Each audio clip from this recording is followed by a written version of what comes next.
हमेशा पागलों से दोस्ती किया करें, क्योंकि मुश्किल में कोई समझदार काम नहीं आता।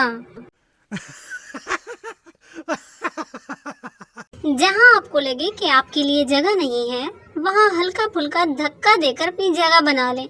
इसमें ज्यादा इमोशनल होने की जरूरत नहीं।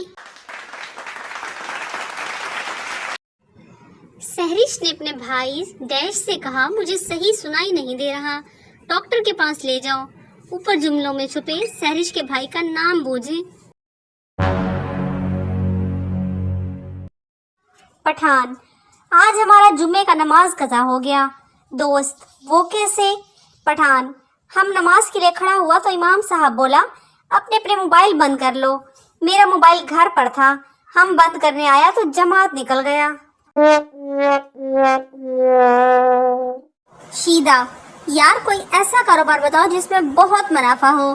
पप्पू, यार तुम सर्दियों में सस्ती बर्फ खरीद कर गर्मियों में महंगी बेच दिया करो, कसम से बहुत मुनाफा होगा।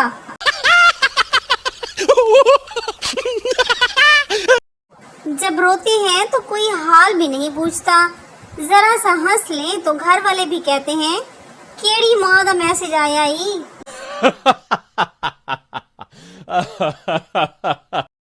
फ्लाइट्स पीआईए की कैंसिल होती हैं और तबसरे वो लोग कर रहे होते हैं जिन्हें रिक्शे वाला भी लफंगा समझकर सीट नहीं देता।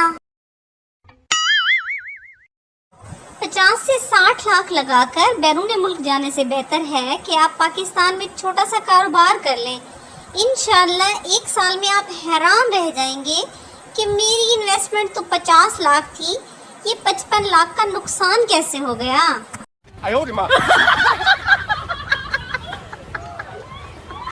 स्कूल्स खुल गए।